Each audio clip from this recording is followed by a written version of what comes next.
Good evening and welcome to VChess. My name is Naiditsch, I'm a chess grandmaster, and we continue with our educational streams. Today we will be checking the final round of the super tournament in Norway, including Magnus Carlsen. So, we have the games between Firuza and Wesley, so usually the games of the final round could be theoretically quite calm, but not today. So Firuza, Wesley, so it is a big fight on the board. Then we have Magnus Carlsen against Gulkesh, and who would imagine that Magnus Carlsen and Gulkesh will be fighting for the last places? Unbelievable. Gulkesh, the current world champion, #1 in the world is Magnus Carlsen, both of them having quite a bad tournament, so fighting for the last place. Then we have Pragnananda and Kamer. This game is crucial. If Pragnananda wins today, he might be able to win the tournament, so it's gonna be very exciting. Today, first in the chat, we have Ernesto to greet us. Number 2 is Samartan, and number 3 is Kamlesh being again, just number 4. Then we have Alexander here as well with us. Welcome everyone, good evening. I see also Hari here with us. So let's start with a game of Magnus Carlsen against Gulkesh. What do we currently have here on the board? I would say maybe a little bit better for white, not so much, but maybe a little bit, because we have a little bit more active pieces, even though the position is pretty symmetrical. So we have bishop pair, knight on e5, of course, is doing better than the knight on a5. On the other hand, all the black pieces are also centralized, so 43 minutes for Magnus Carlsen, 1 hour and 5 minutes for Gulkesh. It looks like, yeah, slightly better for white, but maybe it is just equal in case black will be able very quickly to get the knight on c4. Let's see. First of all, the queen is under attack here. So, sorry. So the queen has to be moved somewhere. Where to move the queen?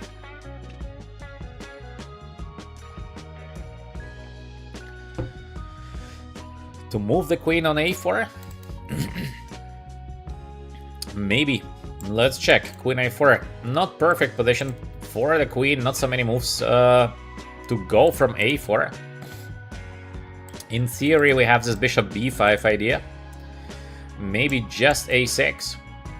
b5 is coming next if white has no tactics, like immediately, then black is doing fine here. This looks like a fine position for Gulkesh. b5 is next. How to avoid the move b5? It's very difficult to avoid the move b5. If we do something like b4 by ourselves, there is always knight on c4, so this is, I don't think this is a good position for white, except again, there is some tactics, so for example, take, some kind of d5 play, but it looks a bit suspicious for white in my view. Doesn't seem like this is gonna work for white here, but who knows? Who knows? Maybe it is working, but in my view, without any major calculation, seems like risky for white. We have even this bishop takes d5, and the pin, of course, is very dangerous, but how to make use out of it? The c-pawn is so strong, so in my view, it's rather not possible. Of course, again, there might be some trick here, but I think probably not. So, in case we're not going to a4, we could go back to d2. Queen on d2 more logical, but again, this big knight on c4, very often this knight on c4 is tricky. Also, we have potentially this idea of f6 not working right now, because f6 we have the knight on g6 play. The bishop here on e6 under attack, but after queen on d2, maybe just to go back makes sense, knight on c6. So we would like to play somewhere bishop on b4 in case white takes on c6, this bc position. Alright, it's like very small advantage here for white, but it is very small one, so this is playable for black. But I guess there is something better for black. Maybe even queen on b6 is making sense. So same idea, bishop on b4. And where does the queen go now from d2? Maybe there is something, I don't know. If I move the rook, it's a little bit dangerous. The pawn as well is under attack, so it has to be calculated. Not sure that we're capable of giving the d4 pawn for free. Maybe this queen on b6 might be strong, yeah. Attacking the pawn on d4. And simultaneously we have this threat of bishop on b4. Not easy, not so easy. I see in the chat, Avocado, good evening, good evening. Thank you, Avocado. Yeah, we have the seminar tomorrow. It's gonna be nice, it's gonna be nice. Let's think one more time. Bishop on e7 played by Gukesh. So this queen a4, a6 idea. Queen on d2, queen on b6 idea. So what actually to play here for Magnus Carlsen? Let me know in the chat. Let me know in the chat what would you do in this position with the white pieces. I don't think there are so many ideas here, because if Magnus finds nothing right now, then black will be doing absolutely fine. So Magnus needs to find some idea. This queen on d2, queen on b6. This looks the most logical to put the queen on d2. So maybe we have some attacking ideas in this position. But how to attack? I don't know. I don't know, maybe something like bishop h6, but it looks a bit risky, because the idea of bishop h6 is that in case of bishop on b4, we have the queen on f4 idea, and then we have the move queen on f6 next. So I don't know. Maybe bishop h6, trying to get the queen active, but then the problem is this queen takes d4. And I think bishop on g6 is not working, so no tricks. Where to put the bishop? To b5, the bishop doesn't look so good, because maybe actually it's okay, but I don't know. Queen takes d2, bishop takes, so we are attacking the knight and the rook here. But then there is knight on c6, and again, it seems to be completely fine for black. Yeah, it's a little bit complex still. There's rook on c1, extra pressure, but I think in best case it's gonna be equal for white. Maybe even black might try to be better somewhere, so to give the pawn on d4 is making no sense. Yeah, queen a4 played. The question is what happens after a6. So queen a4 is making perfect sense in case there is no a6. So a6, what is the plan of Magnus Carlsen in this position? For sure he has a plan, but what could be his plan? a6. b5 is coming next, so we have to do something against the move b5.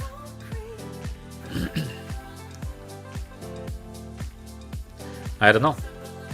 I don't know what Magnus Carlsen is planning to do in the current position. b5 is coming next, so it must be b4, because what else? If there is no b4, I have no idea what Magnus is planning to do next, because this is just such a dangerous threat, so...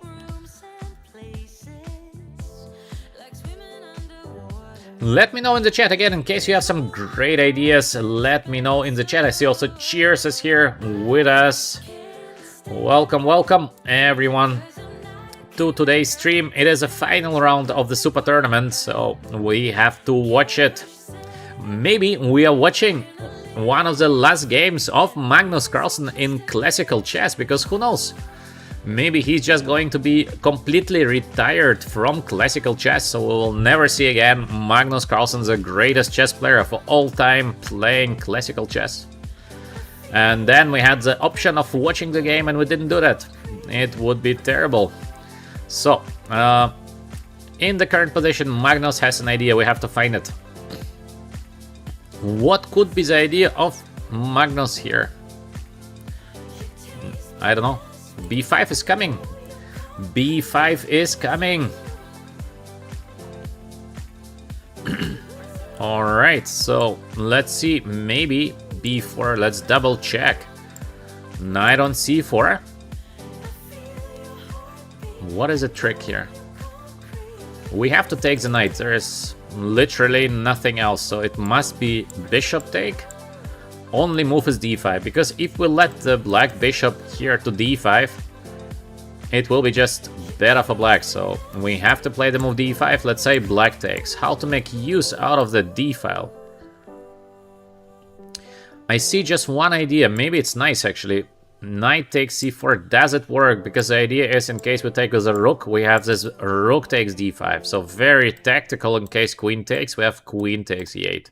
But even this is not so clear, but this is the idea. So after knight on c4, I see the move b5, for example. And knight on c4 is going to fold, so it's not looking great. Maybe there is a way to equalize with white, but maybe there is no way to equalize with white. We have this queen a5 potentially somehow fighting, but it's also lost probably. This is bad. What could be the next move of Magnus Carlsen in this position? Because he sees something. I'm sure. He sees something that we don't, so there must be some tactical option here for white. And it must be like something super forced, because in case it's not super forced, that's it. So what could it be? In case we go knight on d7, we're blocking and attacking the bishop on d5, but then there is this b5 play, so knight is going to fall. Maybe knight on g4, but this looks so weird. I don't think that this is the idea of Magnus Carlsen. It feels so bad for white to play something like this. The idea is, of course, rook takes e7 or knight f6 somewhere, but I don't think it's gonna work. Maybe knight on e3 idea, but also this is... It feels like it is way too slow. Way too slow. I don't know. I don't think this can work for white. This is my opinion. It feels like, yes, it is a little bit tactical. Yes, it must be calculated, but it feels bad to play something like this. If black finds some defense in the current position, it might be just lost for white. So what could be the idea of Magnus Carlsen? Gukesh with the move queen on b6. He's not playing the move a6. Wow. So both players, they see some solution that I don't see. Let me know in the chat, in case you see a way for white to break through. Let me know in the chat, because I don't know. I don't know why not to play the move a6. Probably again I'm missing something simple here, but I don't know. I don't know what it is. Because a6 looks so logical, it must be the play b4, there's nothing else. So knight c4 is forced, d5 is forced, so very easy line to calculate here. And knight on g4, what else? We tried everything else, so it must be knight on g4, but black has no defense in the current position. I don't know, I cannot imagine that. This is like strange to me. There should be a defense for black in this position. Maybe even the move h5 might be working, so knight on e3, then we have this kind of bishop c6 ideas. It all looks just so bad for white. I don't know. I don't know. To be honest, I don't understand why Gukesh is not playing the move a6. He plays quickly, queen on b6. Of course, queen on b6, also very safe play. But maybe now white can try to be a little bit better in this position, because knight on e5 is doing well, so it gives a little bit of time to Magnus Carlsen. Magnus with just 35 minutes on the clock, so Magnus is playing pretty slow. Bishop b5 is possible, looks very logical. So we can expect to move bishop on b5, I think. The rook might be going to d8 probably to put rook on f8, making no sense. So rook on d8. And here we might have some tactical ideas for white, because this pressure here on the e file a little bit dangerous. So there might be something. This is not so easy. We have this kind of bishop d7 ideas, knight on d7 ideas. This is not so simple in my view. So I don't know. Very difficult to understand the move of Gukesh. Strange. This is just strange to play queen on b6. In any case, we will see what happens next. Let's take a look from move 1. We have e4, c6, Caro-Kann by Gukesh, c4 by Magnus Carlsen. What is that? It seems like Magnus is not preparing for the games at all, because who plays it at the top level? No one. This position is counted to be perfectly okay for black. e6, yeah, very, very solid. Rook on e1 and bishop on d7. Okay, so this is not the most popular setup here with black, but very, very solid setup. The problem with the move bishop d7, it allows usually to take on d5. Magnus doesn't take because I think he's completely on tilt in my view, because this is not the way usually Magnus plays.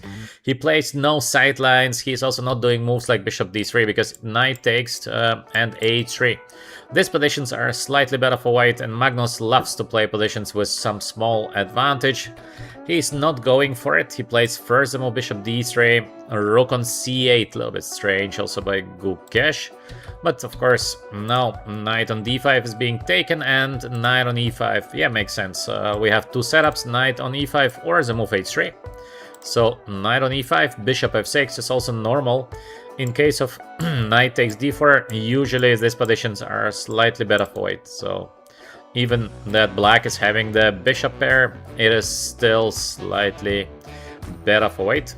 That's why we have the move bishop f6, yeah, normal. Bishop f4, all is very, very normal. g6, interesting setup by Gukesh. Usually it is not a normal setup, let's say like that. g6, quite unusual, but maybe it's a good play. Queen on b3, knight on a5. Ooh, that's a beautiful tactics. Magnus missed the move knight a5. This is like 100%. He missed knight on a5. He probably thought he can take on d5. And indeed, it looks like we are just winning the pawn on d5, but let's understand what is happening here after queen on d5. Maybe Gukesh wanted to play bishop on e6. So if queen takes, this endgame might be equal because the pawn on d4 is under attack, and in case of queen on e4, we have this bishop f5, yeah. This is nice. Nice trick by Gukesh. Very beautiful trick. Not to defend the pawn on d5, but to play this knight on a5 intermediate move by Gukesh. Very smart play. Very, very smart play. Magnus Carlsen clearly missed the move knight a5. Now he played the move queen on b4. Bishop on e6, yeah. And rook e8. So everything is solid. Except the queen on b4 is doing pretty bad. So bishop e7 we have. And queen on b6. This is a moment that I couldn't understand why not to play the move a6. Probably there is something. I don't know what. Queen on b6. Knight on d7. Yeah, knight on d7. Good play. The knight can be supported by bishop b5, so black takes, queen takes on d7. It looks like a better position for white. I don't know why Gukesh is playing it. This is strange. Maybe again there is something tactical that just leads to a draw here for black, but what is the idea for Gukesh to go in for such a dangerous position? Because position now of black is very dangerous. First of all, bishop pair, so even a slow game might be unpleasant. Then we have this pressure here on the e-file. Maybe the idea of Gukesh is to play the move knight on c6, because I don't see something else. So we're defending the bishop on e7. Simultaneously, potentially somewhere we would like to take the pawn on d4.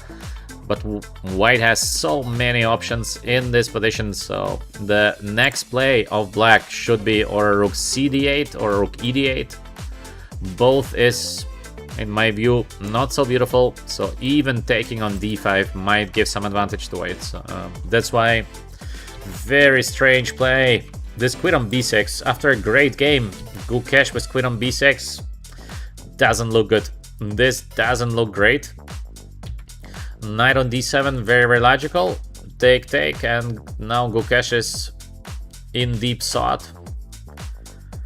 I think that both players are not in the greatest shape, to say it softly. Gukesh had tough losses in this tournament. Magnus Carlsen had very, very tough losses. I think that Magnus never had a tournament where he lost 4 games in classical chess out of 10. I think this like literally never happened to Magnus.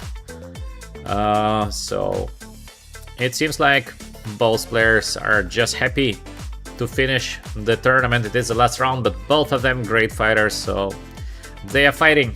They are fighting. Somebody else would just make a short draw and play this Armageddon. And basically, your tournament is over. Finally over, but both of them are fighting. So great fighting spirit, great athletes. We have to show big respect for that. Let me see in the chat. Hari is saying, today I reached 2,299 Zen. I lost the 2-3 and 2-4 literally engines.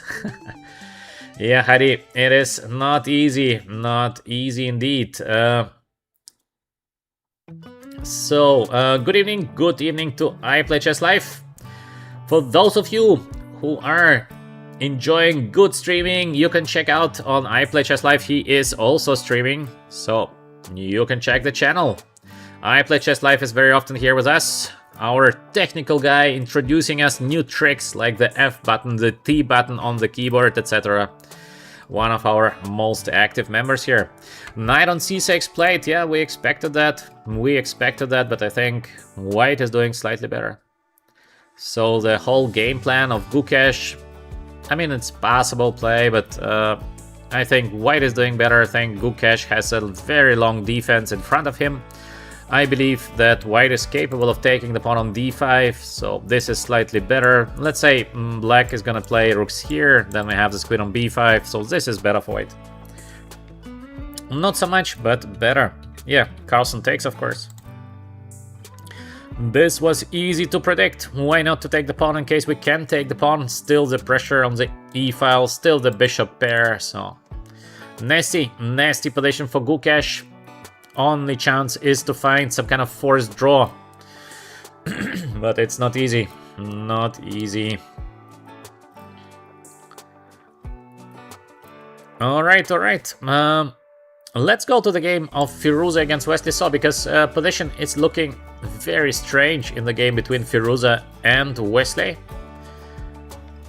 Firuza yesterday was absolutely insane game against Kamer. First Kamer completely crushed him, and then Firuza almost won the game in the time hustle. So we have the bishop opening, bishop c4, and knight on c3, c6 by Wesley. So yeah, this is one of the good setups.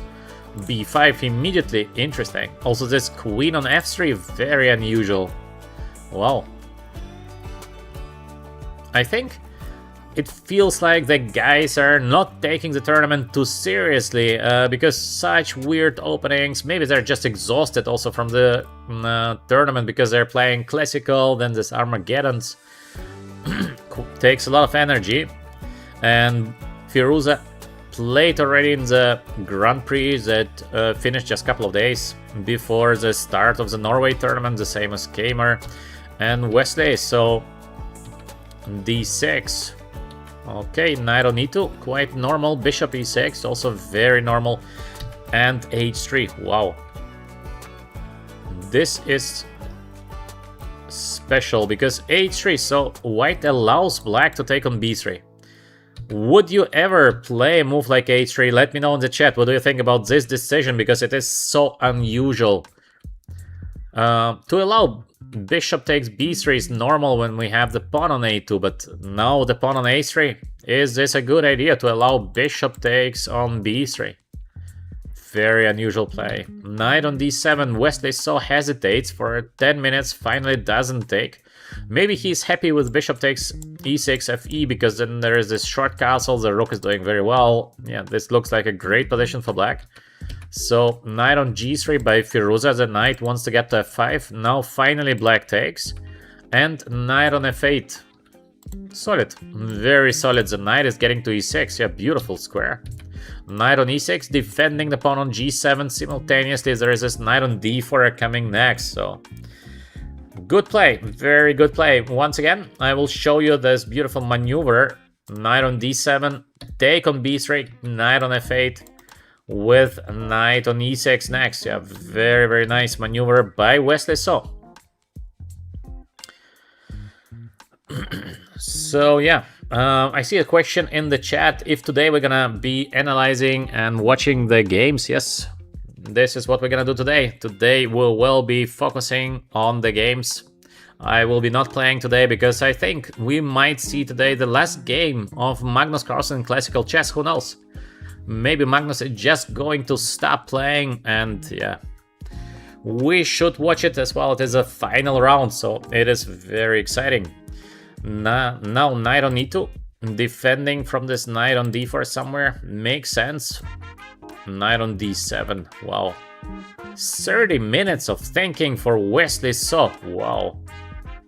That's a lot. It doesn't feel like it is a dangerous position. To me, it looks like a great position for black, to my understanding. Maybe I'm just completely wrong, but it feels very, very nice for black here. Bad structure.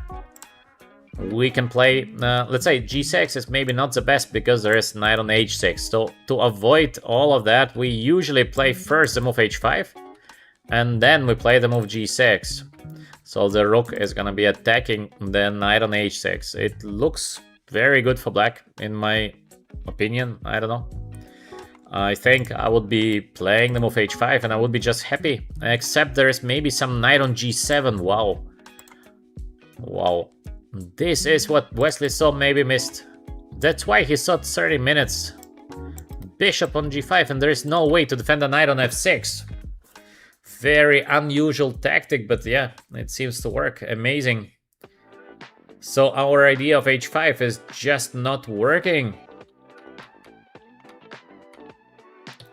And in case we take immediately,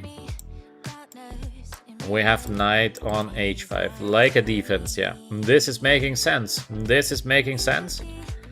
So knight on e2, maybe somewhere knight takes g7 is possible now. So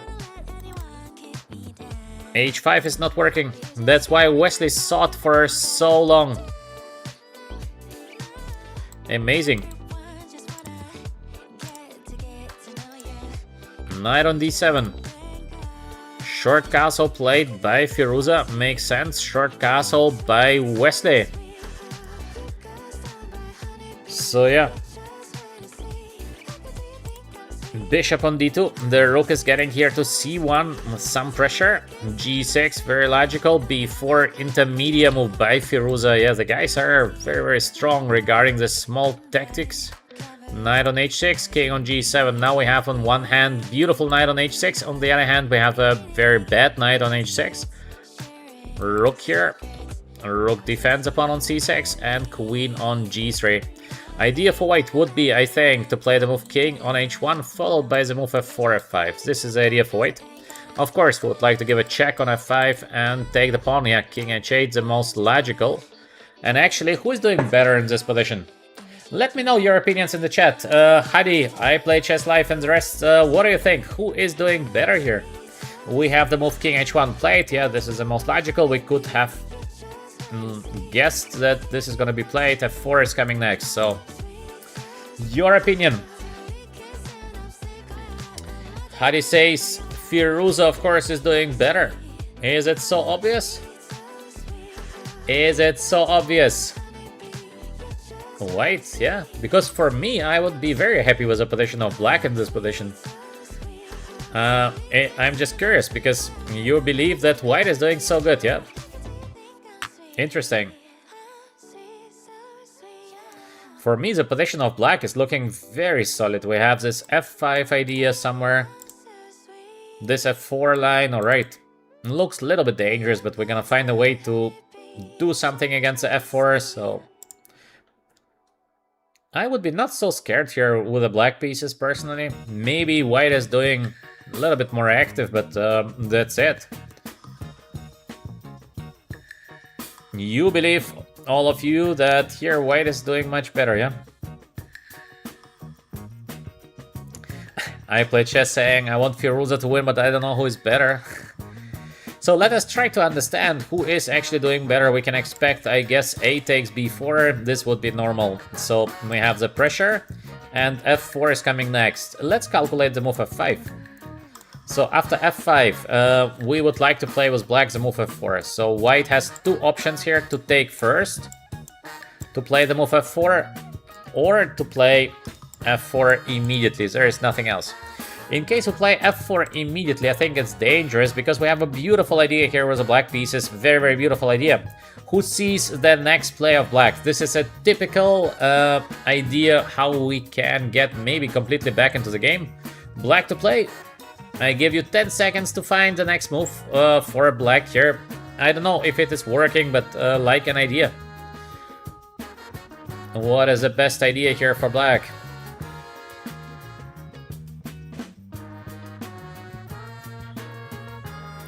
Let me know in the chat if you see some standard idea how black can recover in positions like that. The move is G5, very important. Please do remember this kind of push here. So we're pushing against F4. In case of FG, we have F4. Look at this beautiful pawn structure. And in case of F takes E5, we have, of course, F4. So I don't know if this is working because there is this queen on G4 attacking... oh, wrong arrow. Attacking the knight on E6. So maybe all of that is not working, or it does. Very hard to say. We have this knight on E5, for example. Take rook on F6. Some crazy tactics once again. It looks very dangerous for black. I completely agree to that, but who knows? It might be working here for black. And then, of course, black is okay. We have this bishop C3. By the way, it is not working. Beautiful play. Bishop C3. Take, check here.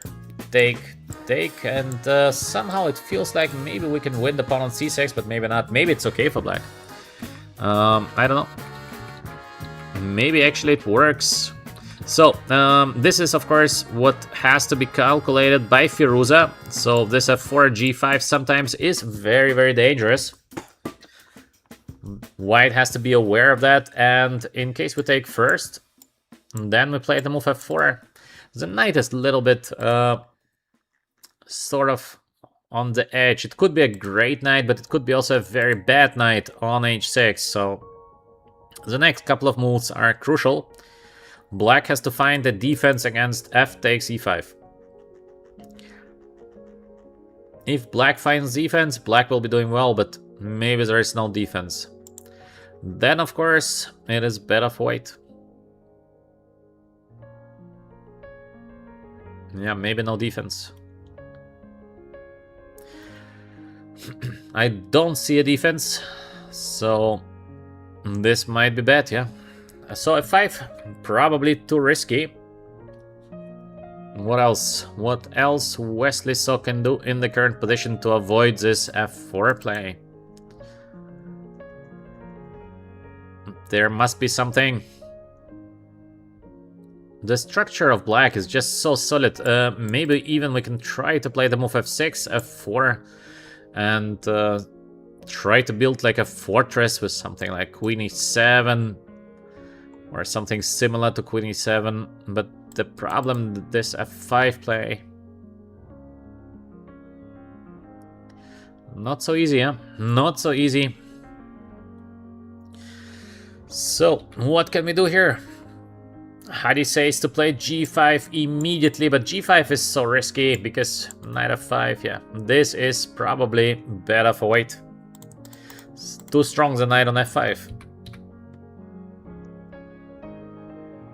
I think black should do something else, I just don't know what, because Knight is good and bad, so in case black finds a defense, the Knight is not gonna be so good. Maybe Queen on F6. F4, Queen on G7, something like that, but it also feels dangerous. Yeah, we have this F5 play. Very dangerous. There must be something else. Yeah, AB played by Firuza, of course, as we expected, because why to take with the bishop when we can take with the pawn? F4 is coming next. The most principled move is F5, so we don't know what comes after EF, GF, F4. Maybe Wesley saw he sees some defense there.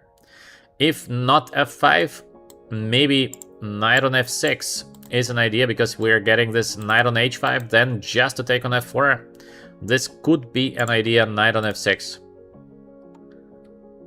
Looks decent, must be of course calculated because still there is a move f4, we go knight on h5, queen on g4. Let's say we take, because otherwise white is doing better. We take, now knight takes of course, and is there a way to be better with white? Let's see. We take, and we take. So there is a pressure on f7. If black defends, black is fine, but how to defend the position like that? This is an issue here. Also, white is capable maybe to take with the rook, which is also looking pretty interesting. Now f6 probably is the only play. There is nothing else for black, and can white get to the f6 pawn? If white can, white is almost crushing, but maybe black is somehow okay here. A little risky, but maybe black is okay. Knight on g4, we have the move bishop on d4, so bishop gets into defense, and everything is fine. So knight on f6, I guess, will be played, yeah. Knight f6 looks the most logical. It is against the move f4, so main idea of white is f4. We're playing against the move f4. Knight f6 is making sense. I Play Chess Life is saying, yeah, I Play Chess Life, I completely agree with you. The knight is good and bad simultaneously. This is what we have very, very often with the knight on h6. It could be great, but it could be a disaster. So it's like, depends. Chess is a tactical game. There's a question if today we have the game against our viewers. Not today. No, not today. Today we will be just focusing on the top games. No games today by me. Okay, let's go back to the game of Carlsen against Gukesh. What do we have? So this is what we saw. Queen d5, rook on d8, exactly as we expected. Queen on b5, also we expected that. Take, and yeah. This is a very, very long suffer here for Gukesh. It's never a draw against a bishop pair. This is, I think, what a lot of players are underestimating. They're believing we will get the pawn on d4 and then it's gonna be a draw. No, this is not a draw. Bishop pair is much better than knight and bishop. Just imagine, let's say I would give the pawn and, or let's make a different sample. Now we remove the rooks from the board. So the rooks are gone and d4 pawn is gone. So we have just bishop pair against bishop and knight. It is super nasty. Super nasty because white is gonna push on both flanks, right and left, and at some moment bishop pairs just too strong. So if it's possible to hold these positions, I would say theoretically yes, but in a practical game very, very difficult. So white is doing here much better. This is not even close to equal. Against Magnus Carlsen normally it would be very, very difficult to hold position like that. Now Magnus is in a poor shape, so maybe Gukesh is gonna manage to survive here, but against Magnus in a good shape, this would be terrible because he would be laying this position for another 100 moves, and Magnus is so good in pushing slightly better positions. So it would be very, very hard task for Gukesh to survive. At the current moment, Magnus is not in the best shape, so maybe Gukesh is going to be lucky with a draw, but let's see. Gukesh against Magnus will decide who will take last place. Yeah, I Play Chess. This is shocking that we have the current world champion and currently the best player of the world, Magnus Carlsen, fighting for the last place. Incredible. So, I think rook takes d4 will be played next. For black, it's good to change because with the rooks on the board, I think it gets even worse. Rook takes is a forced move, and Magnus is gonna find a way to regroup everything. Maybe he's gonna start with something like b3, just in case. The pawn is no longer under attack. White with a bishop pair, clear advantage for white, and it's gonna be a 100-move game.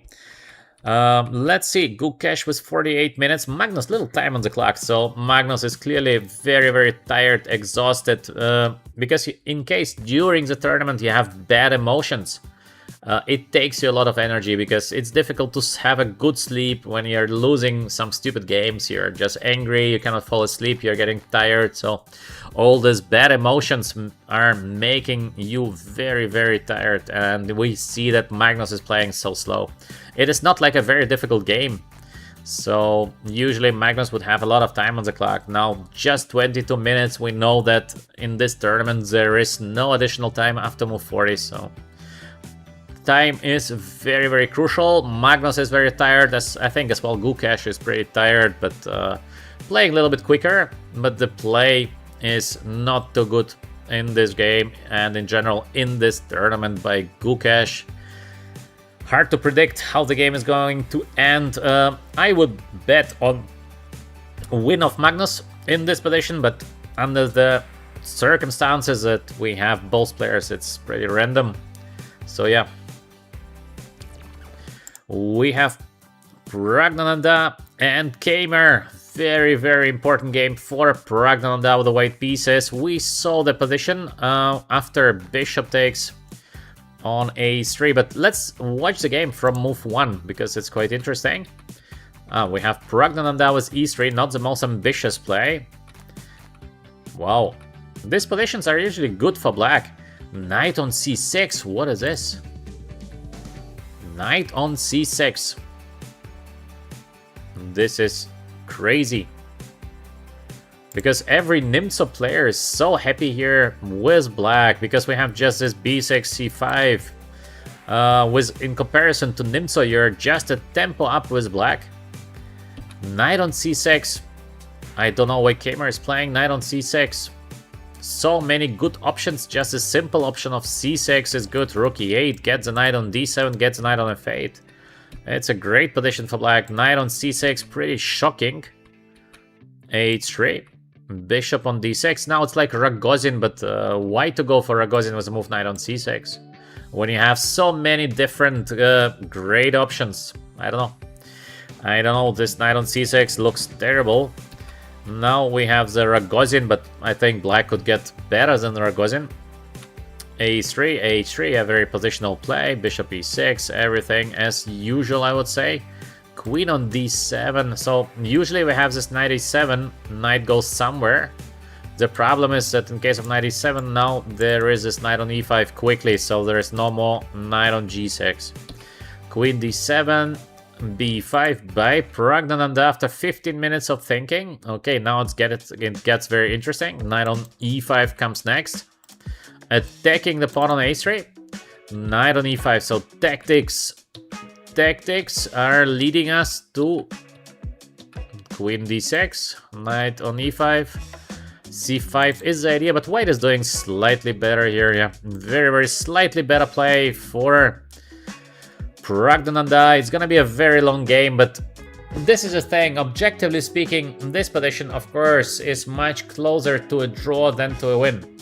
On the other hand, white can play eternally because we will get this isolated pawn position where we have, I think, rook c1 will be played. So we are going to change, and now we have two knights, queen. Without queens, it's gonna be a complete draw. So if black manages to change the queens, it's going to be a complete draw. Now that the queens are on the board, computers are making, let's say, very easy draw here with black. But human, it's not so easy, because white can play this game literally 100 moves. So it's a little bit similar to the game of Magnus against Gukesh. There are no threats to white's position, and white has these tricky knights. We know that combination of knight and queen is usually better than queen and bishop. And we have the better structure for white. That's why this is a very, very long defense. Objectively speaking, of course, it is a draw. Of course, no questions asked. It is a draw, but it's gonna be a long, long suffer for Kamer. In the current position, Pragnananda is taking into consideration, should I change the rooks? Or should I do exactly the same with the rooks on the board? So, I don't know. To my understanding, of course, it would be great to keep the rook, but how to keep the rook? In case we play something like rook here, then queen takes, because we should not change queens, this is for sure. That's why to put the rook somewhere passive like rook e1, I don't think this is such a great choice. That's why maybe the most simple way is to play is rook on c1, rook b3. So Pragnananda decides to play with a rook. Yes, this is nice. Rook on b3 is a good idea, maybe. In case rook takes, we have knight on d4 followed by rook a3, but the question is what happens in case queen takes. Queen on c1. To change the queens is not the best for white, so white should try to avoid the change of queens. But maybe knight on d4 works, so change. We go king on h2, and maybe there is no good square to go for the bishop, but looks a bit strange, but maybe, because rook b8 is a dangerous threat. So nowhere to go with a bishop from f5. Oh, interesting. There is just this bishop on d7, but yeah, this is a little bit passive, so white is doing better. Interesting play by Pragnananda, this rook on b3, because maybe queen on c5, knight on d4 is possible. So everything works for white. Okay, having the rooks on the board additionally is gonna give to white some extra chances to play for a win. So yeah, this makes sense. This is making sense. Pragnananda is doing a little bit better. Queen c5 been played, and we can expect a move knight on d4. To my understanding, this is the idea of Pragnananda, but of course, let's see. Maybe there is even something better. But this is the most logical approach. There is something like queen a5, but it feels a little bit strange, so I don't think queen a5 will be played. It will be most probably the move knight on d4, because queen c1, maybe white is doing better, so it's a long fight for a draw. Not yet draw in the game. Pragnananda against Kamer. Also the time control makes the game, of course, exciting. No additional time after move 40, so it's gonna be fun to watch. We just need to wait for the players to go down on time. Yeah, queen on d4 played. Now Kamer is going to calculate this queen c1 very, very carefully, because if queen c1 is working, then maybe it is going to be a draw. If queen c1 doesn't work, it means for black many moves of suffer. Let's see. Let's go back to the game of Firuza and Wesley Saw. And we have knight f6 played. Yeah, as we expected, knight on f6, knight on h5. This is the defense. Queen on f3. Firuza finds nothing. And he plays the move queen f3, and this means that black is having excellent position. This is what we've been speaking about. The knight on h6 can be great, but can be really badly placed, because there is just knight on g4. Black has potentially the better pawn structure, and we have king on g7 played by Wesley. Why not? King g7, very solid. If queen on g3, we have this knight on h5 with a tempo. Rook on c2, yeah. This is desperation. This is desperation by Firuza. I think black is doing well here. We have ideas like g4, but it feels really bad to play the move g4, or all the dark squares will be shaky.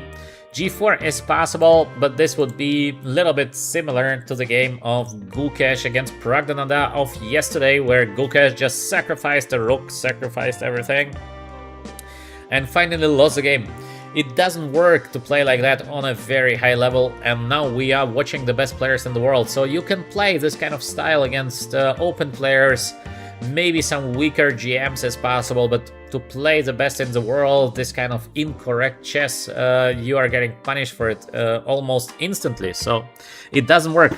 So a player like Wesley Saw or a player like Pragnananda, etc., even being not in top shape, they will always punish you for doing something stupid.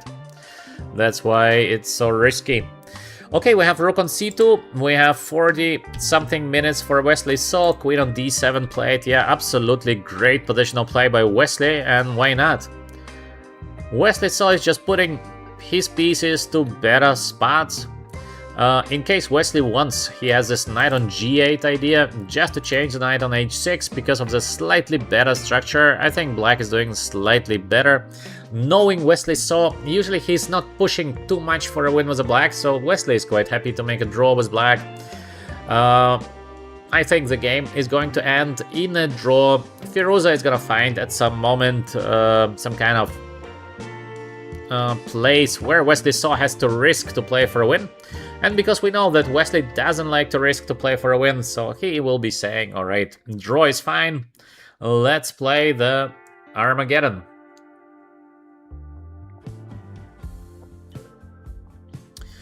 So yes, let's go back to the game of Magnus Carlsen and Gukesh. Yes, we have the move rook takes d4 plate, of course. For black it's good to change at least a couple of pieces. And knight takes on d4. Bishops. Bishop takes b7. What is the idea of Gukesh? It must be rook on c2, because otherwise it makes like literally zero sense. It is a blunder if rook on c2 does not work. Magnus sought here for... how long he sought? He sought 5 minutes. Now he takes rook on c2 plate, of course. Knight on e2 is a threat, and to win the pawn on b2 is a threat. Now, is there something like bishop on h6? This is crucial. The next couple of moves are just crucial, so bishop h6, does it work? We would like to give a checkmate here on e8. And what is the defense for Gukesh? Knight e6. But this is not a defense. If knight e6 is the only play, it looks just a loss for black, I think. This looks terrible. This is really, really a bad position for Gukesh, so I think... Is there something else? Okay, we have this bishop d6 play, also good for white, but why not bishop h6? Rook e8 is coming next, so how to defend from rook e8? Knight e6 is forced. I see nothing else. Knight e6 is forced, and now we can choose. We have many options for white. The thing is that even if you take the pawn on b2, it's never a draw because we have the bishop pair. So I think bishop d5 is looking good. So the only chance for black is maybe to play the move bishop d4, this intermediate pressure on the pawn f2. Maybe this is the idea of Gukesh, but so suspicious. The last rank is looking so suspicious. I don't know. Maybe it's possible to play like that. Just it feels like one good move by white and the game is over. So for example, even position after rook on c1 looks very, very scary for black. How to make a draw here? We have the rook c8 checkmate. In case bishop takes, we go king f1. So change. This is probably lost for black. Bishop pair plus there is going to be a pass pawn here on the a file. That's it. This is a lost position for black, I think. That's why, yeah, bishop h6 played, of course. Knight on e6. We also have the option of rook on c1, if I'm not mistaken. What happens after rook on c1? I think Gukesh just missed a rook on c1, so bishop d5 is possible, but I think this is even better, no? A rook on c1. If you take on c1, I think this is probably lost. Knight on c5 is the only answer because there's hope for knight on d3, but I think this is lost for black. Let's say here we play bishop e3, b6 pawn is under attack. Yeah, this is just lost. This is game over. What is the plan of Gukesh? He wants to take on b2. I give a check here on c8 and to play knight on d8, but I think this is just a lost position. We can play simple bishop on d5. This is game over. Yeah, rook c1 played by Magnus Carlsen, of course. I think Gukesh will just resign. He is just going to resign during the next couple of moves, because this is horrible what Gukesh is doing. But I don't know what he missed. It's like, sometimes it's easy to see what the guy missed, but Bishop b7, such an easy calculation. Okay, Rook c2 is forced. Bishop h6, we would like to give a checkmate. Knight e6 is forced. Now we have two options, Bishop d5 and Rook c1. Okay, Rook c1 is the most natural. What Gukesh has missed? I don't understand. There are no checks, there is no forks, there is no nothing. If you take here, Bishop c1, I think this is just resignation. To save a game like that, it is not possible. How to save a game like this? To take on b2 is equally bad. So, what is the idea of Gukesh in this position? I don't get it. I Play Chess Life is saying, GM is so impressive. I Play Chess Life, yeah, thanks. Of course, not all I Play Chess Life, by far not all. And we always had a saying that if you're not at the chessboard, it is way easier to make the moves at the board, because you take a huge responsibility. This is sometimes a problem. But I Play Chess Life, yeah, thanks for your words. And of course, as I described many times, usually you have more or less same ideas with the other good players. So just it's matter sometimes of style, it's matter of these little things, but the big things are usually more or less similar. That's why usually when you play a game against a good opponent, it is maybe 60, 70, 80% you can predict his moves, but these little differences, this is what matters. We have Rook on c1 played, Bishop c1, and this is a resignation. I think Gukesh is just gonna resign now. Because it makes no sense to play this position, you can't hold it. Magnus is probably out of the room. Maybe bathroom. Gukesh with Rook c1 and time win, because Magnus Carlsen is not at the board. This would be a spectacular finish.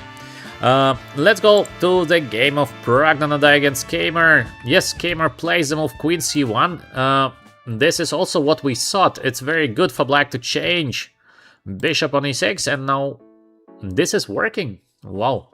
Khemer made a good calculation, because I thought it's very dangerous, and I think Praggnanandhaa thought it's also very dangerous. But Khemer is saying, show me. Khemer is saying to Praggnanandhaa, show me. How do you win in this position with the white pieces? So we take. We play Rook on b6, because this looks the most logical. We're trying to win the pawn on e6. And now Knight on e4. So this is the idea of Khemer, but it looks dangerous. Even this position after f3, there is Knight on d2, but this is not equal, because we play King on g3. This might be dangerous. Still the pawn on e6 is under attack. This kind of Rook and game is terrible. Maybe Knight on f1 is working, but it is very dangerous for black. Again, maybe it is all working, but we have King on f2, by the way, it is not working. So, I don't know. Khemer sees some defense here.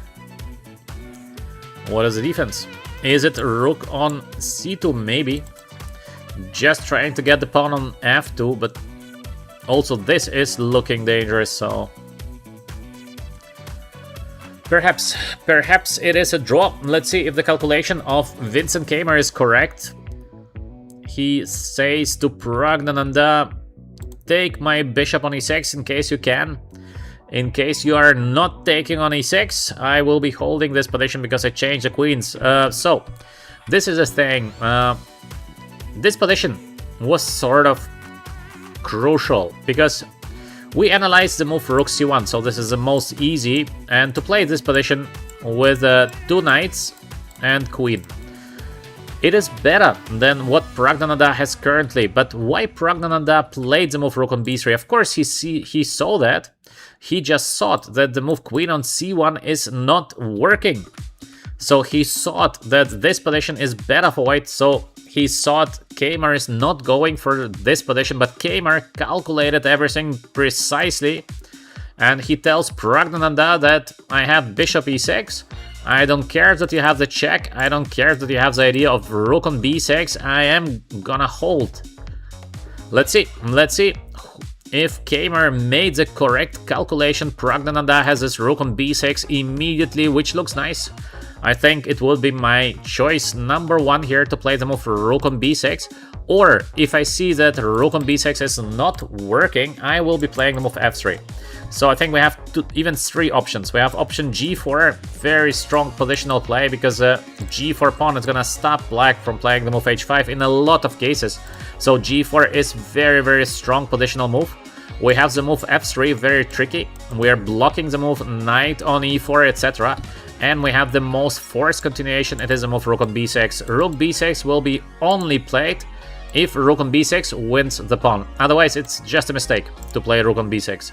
So Pragnananda has an important choice to make, and knight on e6 seems not to work, because in case of rook on b6 we have this rook on c2, so the pawn is under attack. There is no good way to defend the pawn on f2. Alright.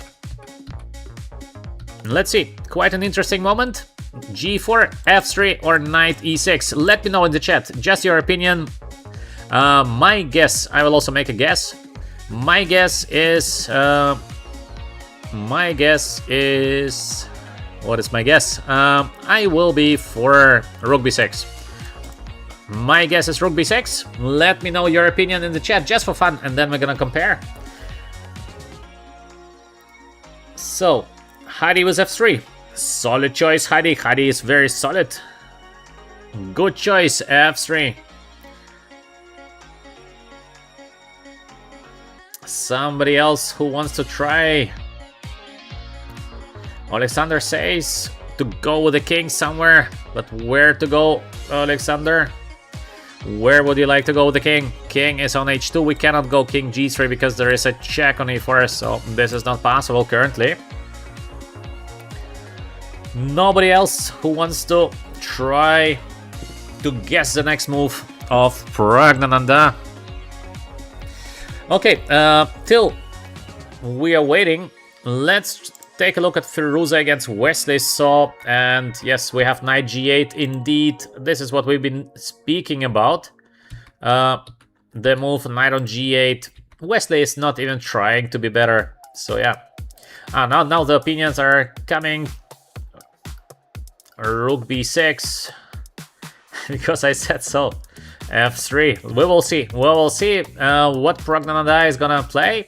Till then, let's check. Firuza against Wesley So, knight on g8. This is typical Wesley So play, because if we would have, let's say, Firuza was a black pieces, having 40 minutes against 16, Firuza would be just playing brutally for a win. Wesley So just with solid positional play. He changes the knight on h6, he has the better structure, zero chance to lose the game. Bishop takes e3, very simple play, 33 minutes against 14. Position is... probably it's equal. This is typical Wesley So. He is very safe with black. I think he's gonna play the move c5 next, by the way. Or there is knight on c3, I don't think so, so probably we will see the move c5. c5 is strong because it doesn't allow the move d4.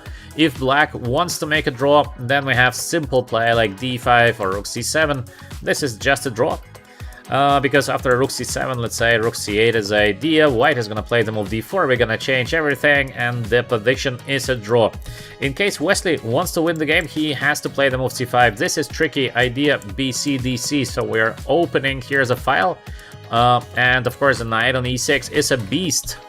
Let's see what Wesley is gonna play. If he wants a draw, or maybe he wants to try to win his game against Firuza. Perhaps he wants, why not? 30 minutes versus 14. Why not to try to win the game with a move c5? Just Wesley is usually so safe. This is like the little bit downside of Wesley. He is not winning a lot of games because he prefers to be this kind of ultra safe in case he can. Let's see. so far Carlsen against Gukesh, yeah, this is resignation, but this is what we spoke about. Gukesh tries with the move knight on d3, but it is not a try, it is just resignation. Bishop on d5, 0 chance, just 0. This is never gonna be a draw. This is just over because knight on d3, we have bishop on e3. And that's it. You take the pawn b2, I take the pawn on b6, and black resigns. So maybe it is a bit more precise to put the bishop on f3, to have this bishop on e2. That's why Magnus Carlsen is currently... What? 8 minutes of thinking for Magnus Carlsen? He fell asleep, or he's still visiting the bathroom? I don't know. This is crazy. To think 8 minutes in this position, it's too much. Come on, Magnus. What is happening to Magnus Carlsen? Magnus is bishop d5. Yeah, but this could be played within, I think, 10 seconds. This is crazy. To think for 8 minutes on bishop on d5.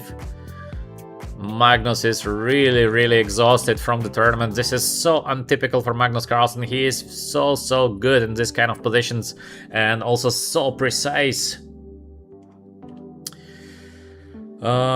Yeah, I play chess definitely. If Magnus, of course, goes down on 1 minute and there is no increment, or this increment of 10 seconds, of course, everything can happen. This gives a chance to Gukesh just sit there, and maybe Magnus is just gonna be tired, or I don't know what can happen.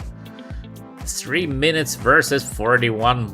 I think white is just doing winning. I cannot understand why to think for 8 minutes in this position, because it feels like just a game over.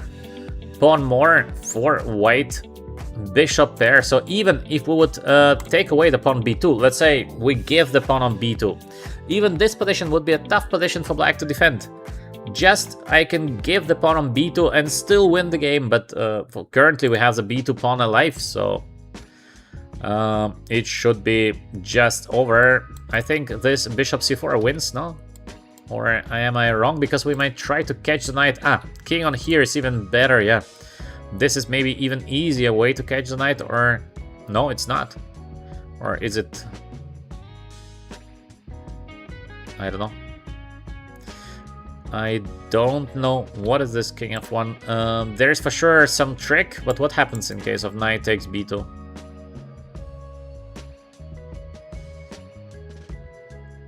How to catch the knight? I think Magnus just wants to walk, and yes, it is probably a winning position for white, but why to give the pawn? Wow. Very unusual play by Magnus Carlsen. Maybe he thinks it is the easiest way actually to win the game, to give the pawn, to play this king on e2, the knight goes, we play king on d3. And just to get the king on b5, and maybe Magnus thinks it is just a game over. Yeah, it looks, of course, very close to be a game over, but still, why to give the pawn? I don't know. This is looking strange. So strange.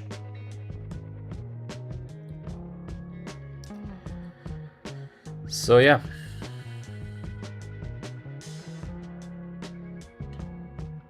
Oh, Alexander is telling us a nice story there in the chat.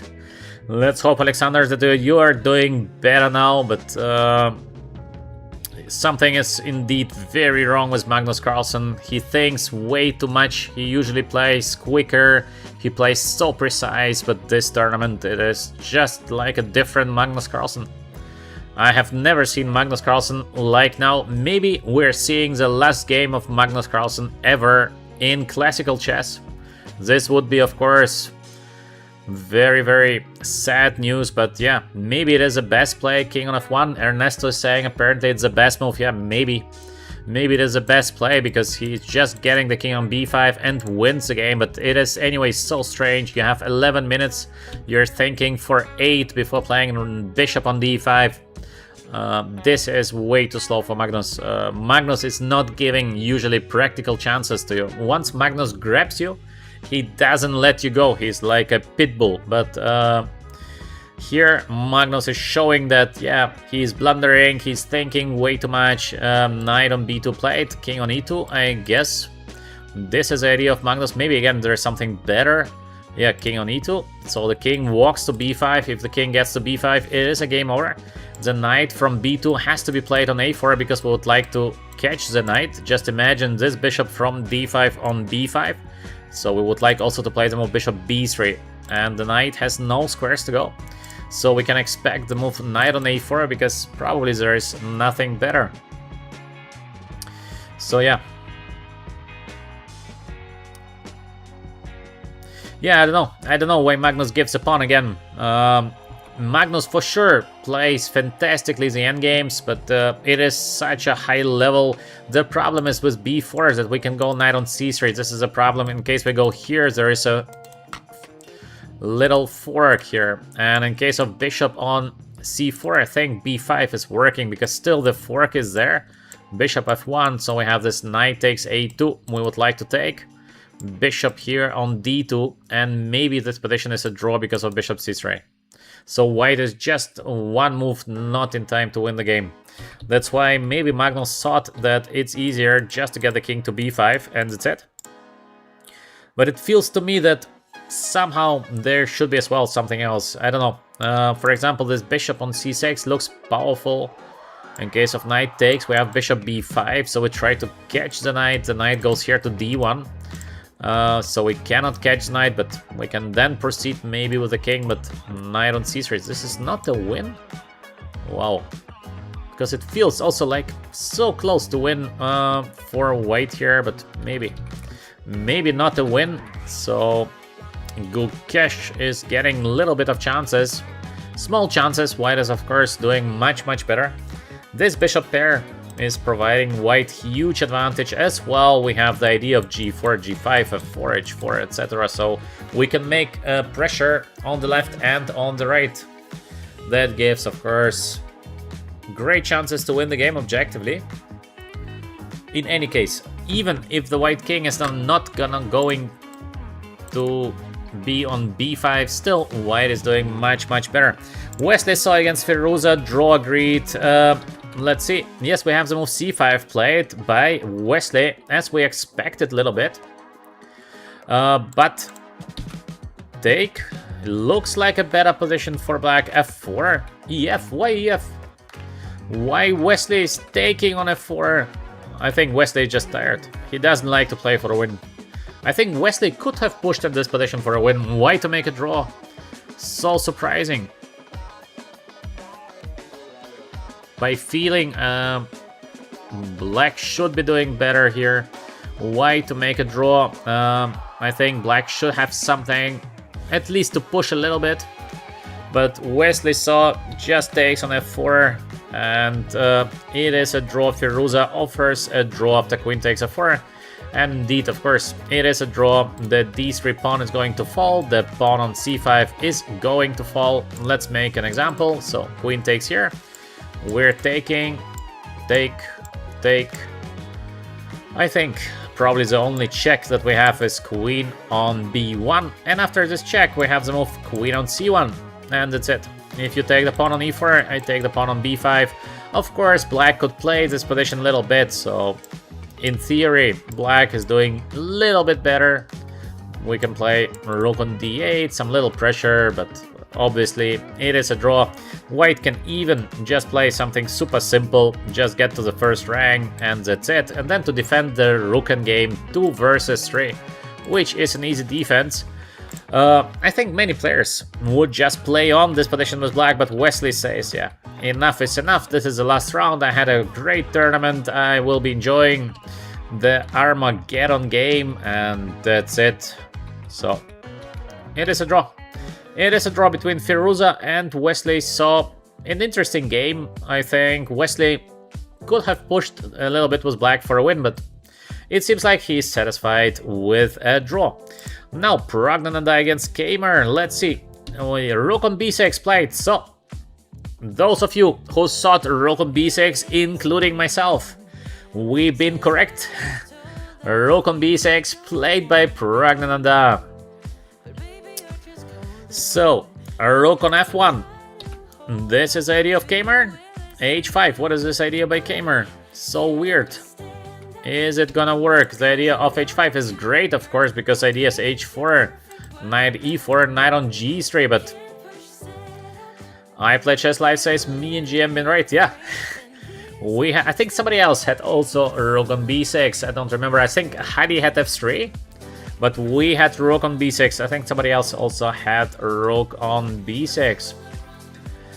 Okay, so we have Kamer with a move h5, but is it a simple draw? It looks so dangerous now for Kamer. What is that?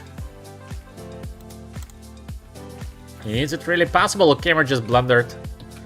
He sought for 6 minutes. Maybe he missed the move rook on b6, by the way, because 6 minutes is a lot. So little time on the clock. f4, also very ambitious play by Praggnanandhaa. He wants a winning position. He doesn't like to have a better position. h5 with a king here on g8, because we have this knight f3, knight on g5 idea. So dangerous. Also, this knight might go to g5. Is it not just much better for white? Let's see. If we take, we play the move knight on f3, so we don't allow the move h4. We go knight on g5 next. What is the idea for Kamer to defend the current position? e6 is under attack. Is it not just winning for Praggnanandhaa? Let me know in the chat, what do you think? Let me know your opinion in the chat, because it seems like Praggnanandhaa is very close to win the game. I think Kamer missed the idea rook on b6. He found nothing else except playing the move h5. And maybe we can just take and play this knight on f3. We can also give a check first and play the move knight on f3. Also, this is looking interesting because we have the knight on g5 idea. But here we have the knight e4. So I would prefer to play a knight on f3 immediately. In case of knight on e4, we have the rook takes e6. Is it not a winning position for white here? In my opinion, it is. I don't know. Yeah, very, very dynamic final round. The guys are fighting, and this is great to see, because usually most of the final rounds are pretty calm. You have usually the favorite. The favorite is pushing a little bit. You have the outsider. The guy is pushing against the outsider, but in the middle, everything is calm. But this tournament, yeah, people are fighting. This is great, yeah. So, is it a win for Praggnanandhaa? Praggnanandhaa was 18 minutes. I Play Chess says Praggnanandhaa time management is really good. Yeah, good time management indeed. This is true. Knight takes e6 and knight f3. What comes after? Let's see.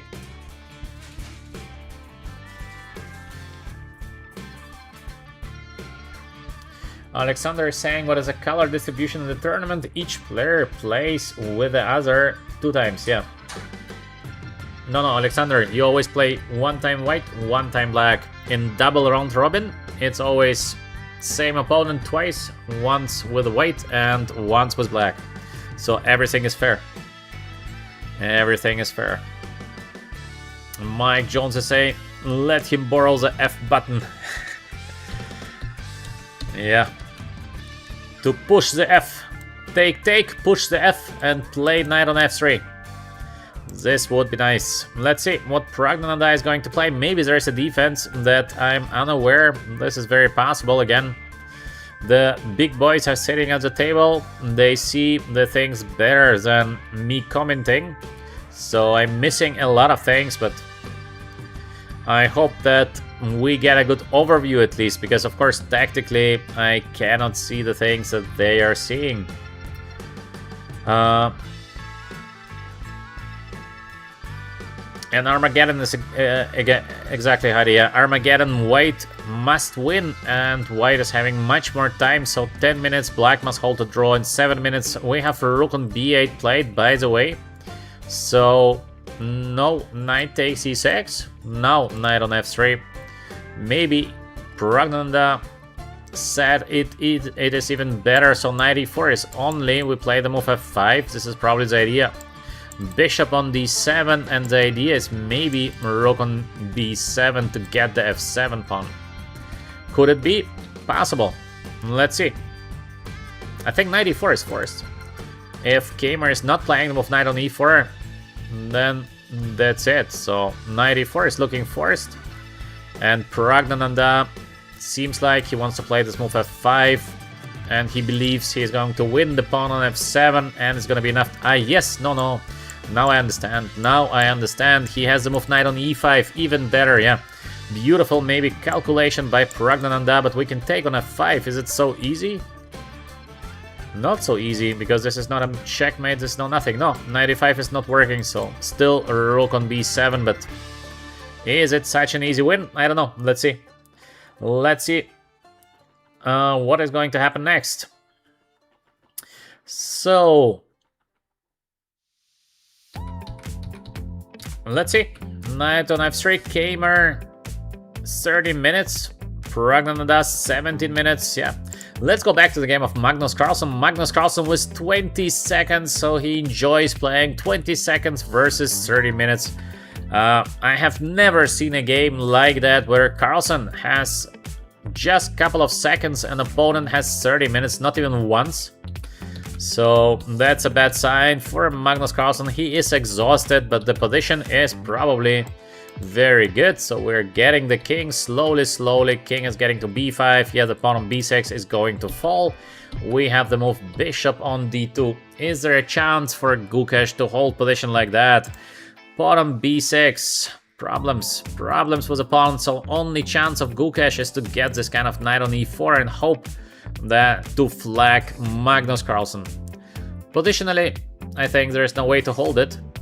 So positionally, Magnus is gonna win the game, but time. No time for Magnus Carlsen. Just 20 seconds against 30 minutes. Shocking situation. I have never seen something like this from Magnus Carlsen. So who knows? Once you are very tired, everything is possible. So even when Magnus Carlsen is tired, he might make a blunder, he might make a mistake. Also, you are nervous during the game. You feel that you are completely winning, but you have no time, so you're like nervous.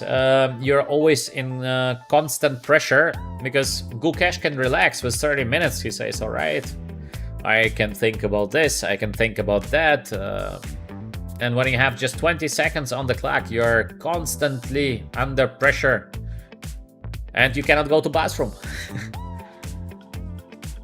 This is also a big problem. If Magnus Carlsen been drinking a lot of water prior to that, this could become a serious issue when you cannot go to bathroom. So yes, let's see how the game is going to be developing. Magnus probably with a winning position because the b6 pawn is going to fall. Gukesh was 28 minutes against 20 seconds of Magnus Carlsen. So Magnus Carlsen is going just to play on this extra 10 seconds per move that he's getting. It's not so small, this 10 seconds, but when you're playing against 28 minutes, it feels like so small because the guy can wait. If Gukesh would have to play quickly, that's fine. But Gukesh can wait, sit and wait for 10 minutes, and you are literally sitting there and you're getting ready. If he plays this, I play that. If he plays this, I play that. So your tension is super high. This is a problem of this 20 seconds. Not that 10 seconds is not enough to make a good move. It is enough, but to keep this kind of tension, and of course, Magnus Carlsen is tired. He's a little bit nervous because he knows he blundered in the previous games. So all of that, it makes you a little bit shaky. And once you're shaky, we saw yesterday Vincent Kamer, fantastic game, but then he got a little bit nervous, and Firuza almost won a completely lost position. So, okay, let's go to the game of Pragnananda against Kamer. We have the move knight on f3. Still no knight on e4 by Kamer. Is there something else? If no knight on e4, what else? Because there is f5 coming next. So what is the defense? Hard to say. Not sure.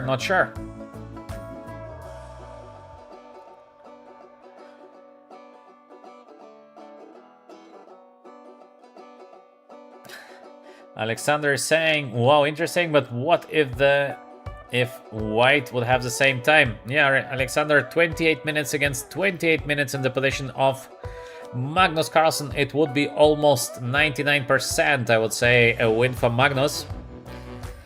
But with 20 seconds, not sure, not sure. So we have the move knight on e4 being played. As we expected, knight on e4.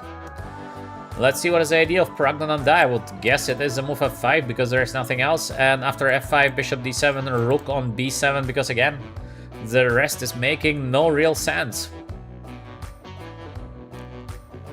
So yeah.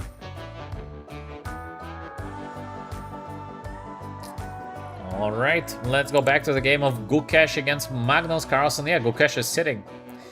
He is sitting there and he can sit forever.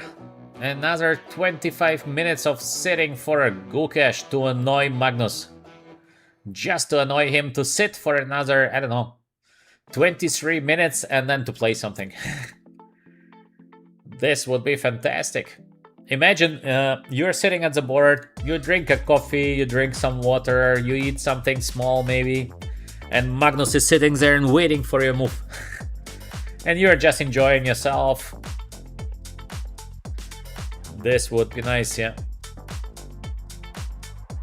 It might not help to save the game, but the feeling that you can enjoy yourself during Magnus is shaking. That's a special case, yeah. Okay, let's go back to the game of Pragnananda against Kamer. Yeah, we have the move f5 played as we expected, bishop d7, everything is normal, and we can expect the rook on b7 play. Because to go for f7 looks normal. This is something that white should be doing. Otherwise, I think to go for d5 pawn looks strange, so this is like a must play. Knight on c5, I don't think it works. We play the move rook on c7 and it feels like a game over. Also, we have this intermediate check here on g5 because in case of king h6 we just take. So this is not working for black. What could be the idea of Vincent Kamer after the move rook on b7? Maybe bishop on e8, is it possible? We play here. Now knight f6 feels like the only choice. And in case of knight on g5, we go back with the king on g8. Yeah, this is maybe the defense for Vincent. Still, it is, I mean, it's hard to call it defense. We have this g4 ideas. We can play king g3, king f4. It is not a defense. It is still a tough position, but at least it's not like immediately winning for white. So it's still a fight. Still a fight. Pragnananda can now take a decision to win the pawn on d5 straight away. Or to play this rook on b7, bishop on e8, and let's see what happens next. We have also this knight g5, knight takes f7, looks good, but then there is h4, so let's take a look at this line here. Rook here, bishop there, and maybe can we go? No. I thought we might play this knight on e5, but I don't like it so much now.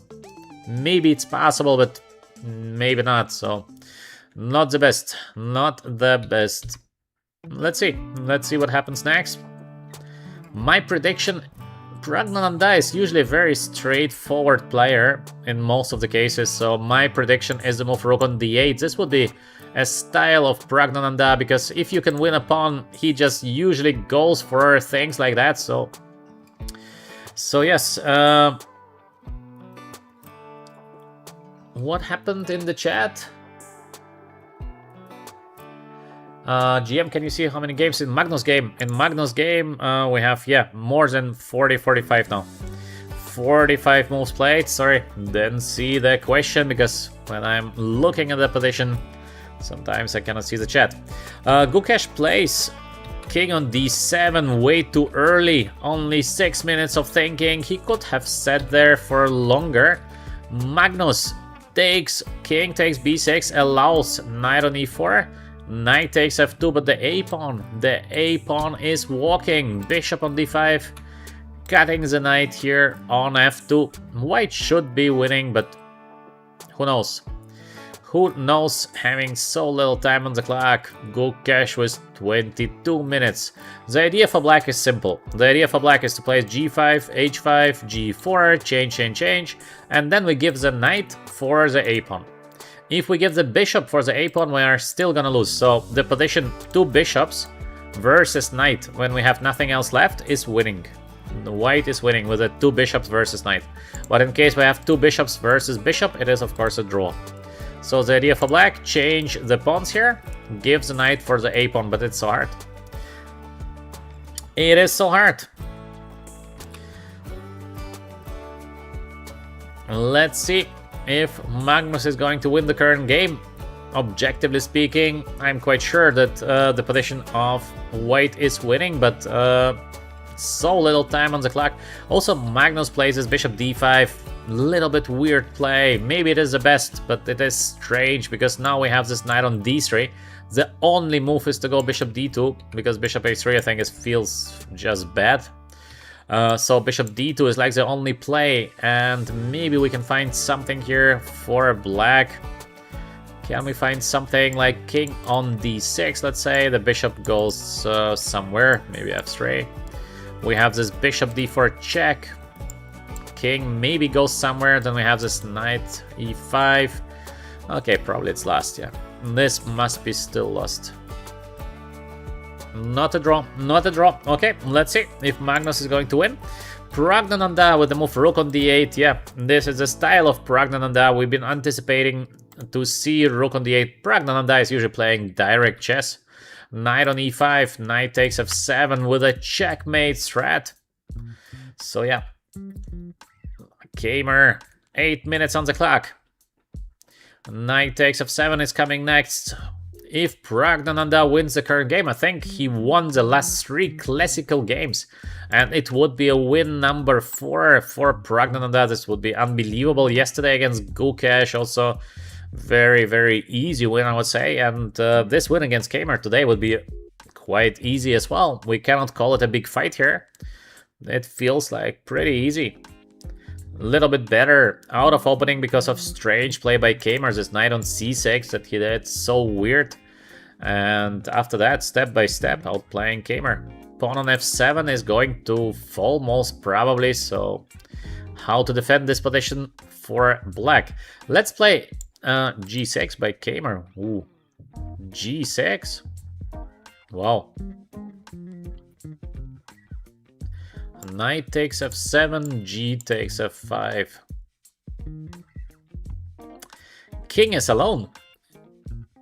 King is alone, but maybe it's not so easy to checkmate the king on h7. So for example, knight on e6, it feels like it is a checkmate or it is not a checkmate. Not a checkmate, but somehow checkmate here. Maybe not, maybe yes, no idea. Hard to say, because usually it's difficult to give a checkmate with 2 knights. This is what I know from my experience. Sometimes it seems like it's a checkmate, but then every time it's not. So with 2 knights, it's very, very difficult to give a checkmate, but sometimes it's possible. So for example, king on g6, we have this rook f8. So the idea is knight on e5 check. Quite unpleasant.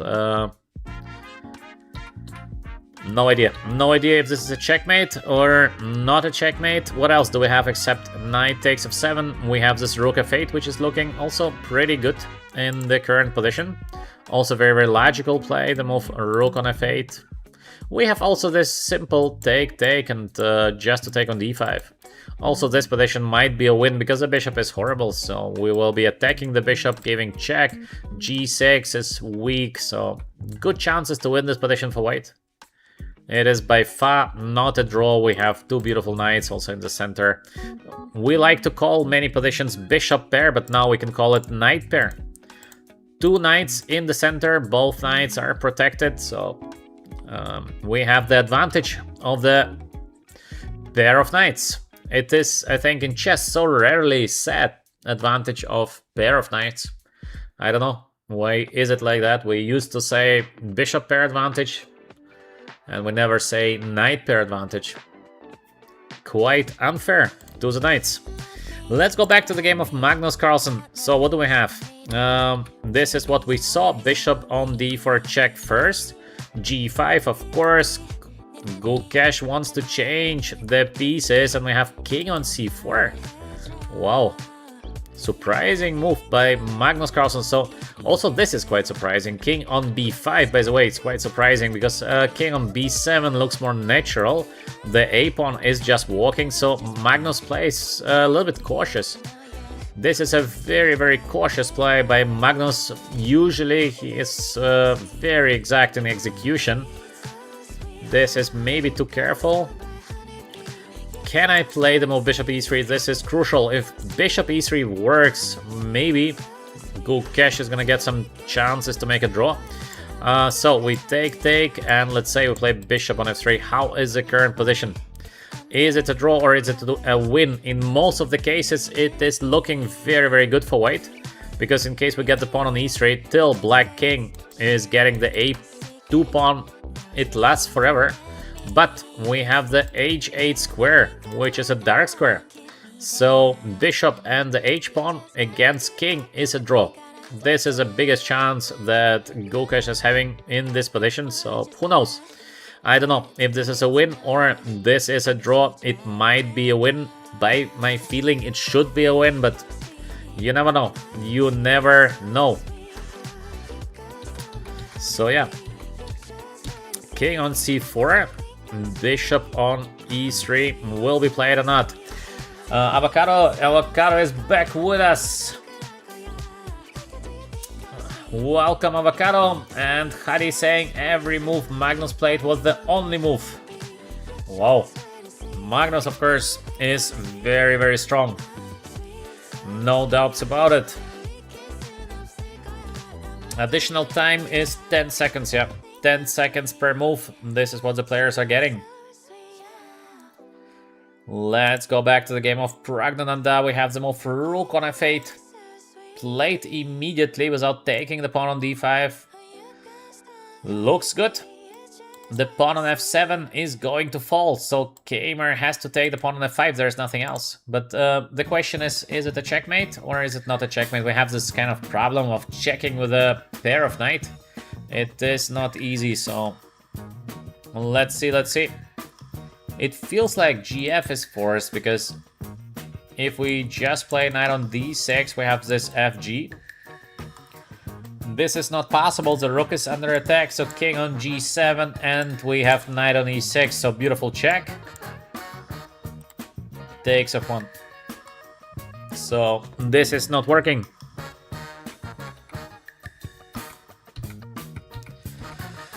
So yeah, rook f8, maybe. Fantastic play by Pragnananda. Kamer has 6 minutes to find something, otherwise the game is over. Kamer is of course completely exhausted because he came to the tournament by winning the Grand Prix, but it took him a lot of energy, and the tournament also here is not easy for Kamer. Many games, tough games. Yesterday, super tough match against Firuza. So Kamer, I think, is very happy that finally this is the last classical game for him. To make this kind of 2 tournaments in a row is very hard on a top level. To finish this tournament with a loss is a pity for Kamer, but it is of course fully deserved by Pragnananda today. He's playing a great game with the white pieces. Let's go back to the game of Carlsen. So we have bishop on b6, no bishop e3, yeah, maybe it is just losing, so bishop on b6, knight on h1, knight on g3 was idea, h5, g4, but feels a bit too slow. It feels a bit too slow. Knight on g3, a4, the a pawn is walking. And once again, bishop pair against knight is a win in case we take away everything from the board. So king knight versus king bishop bishop, it is a win, just for you to know. So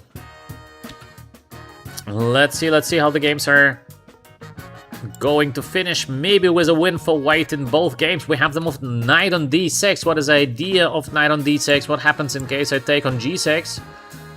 Is there something that I'm completely missing? We take. What is the idea? If king on g7, we have this knight on e6. Well, what is the idea?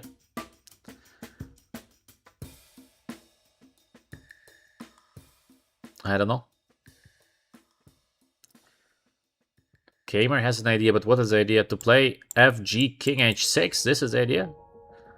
It seems like it is not the best idea ever. I think I can just take. So King on G7, knight E6. Is it not just resignation? Take. He wants to go knight F5, but it is completely lost. Like, completely. Even G4 over. So, yeah, we have the move FG played. King G7, I think knight E6 is gonna now to follow, and that's it. This is completely over. Praggnanandhaa is winning today. Big win for Praggnanandhaa. So yeah, knight on E6, but it's easy to say Kamer blundered. I think Kamer has been under pressure for the whole game. I don't think he blundered in the way that he blundered equal position. White been pushing all the time.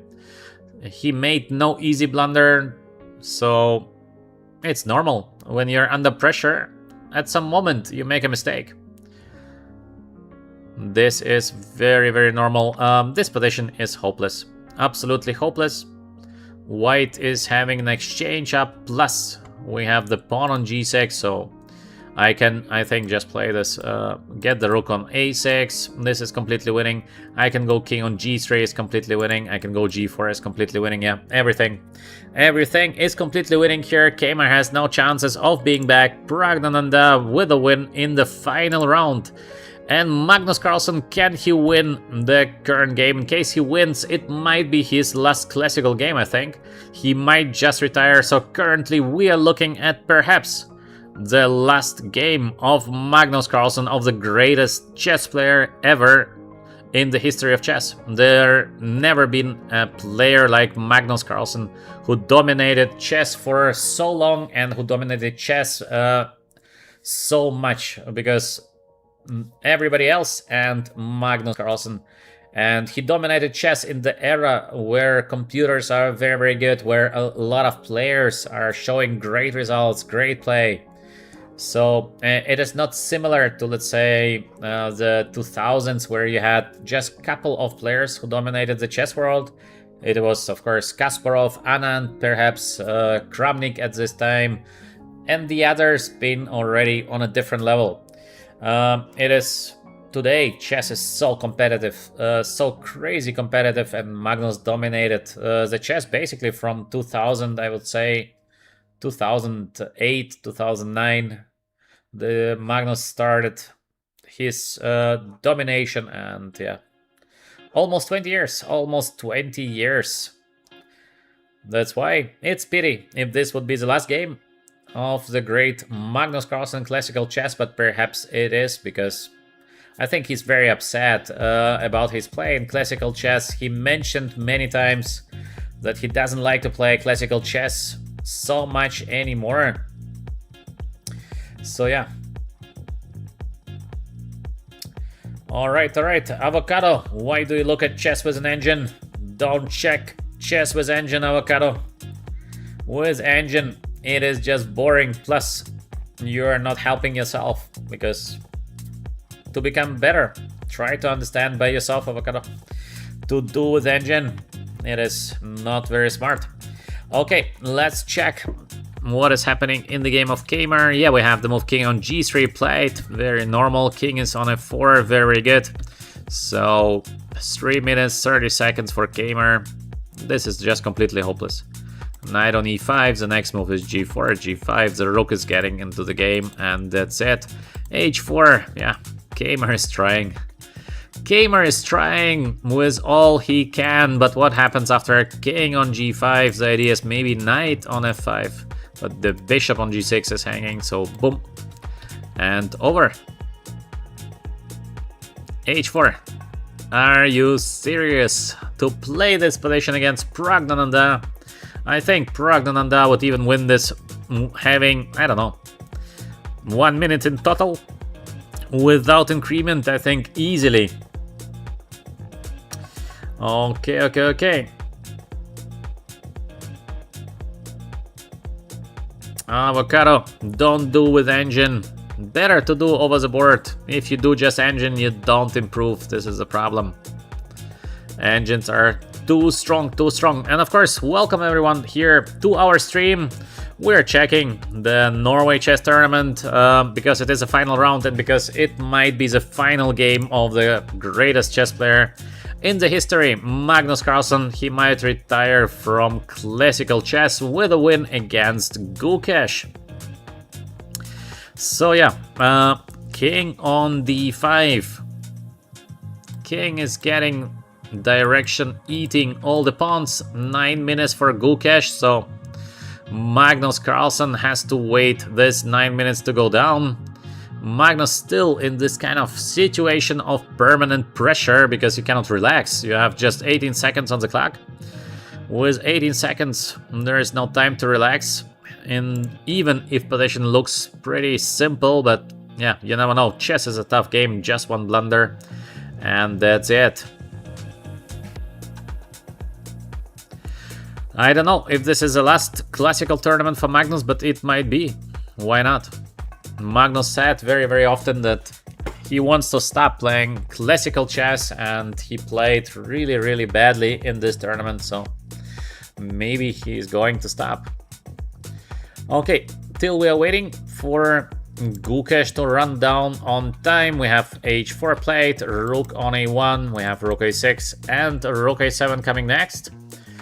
Gamer does not like to resign the game, but there is nothing left. There is nothing left for Gamer. This position is hopelessly lost. h4 pawn is going to fall. Knight on e5 is a beast. Knight f7. And I think Pragdananda is going to take and play king e5 just for fun. Of course, there are so many winning moves, so many options to win this position for white, but this is like so safe. You take, you play king on e5, you dominate the position, and basically that's it. But alright, other moves are good as well, so let's see. My guess is knight takes f7. Let me know. No, rook a7.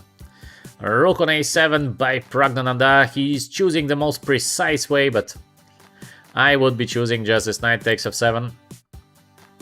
The most simple one.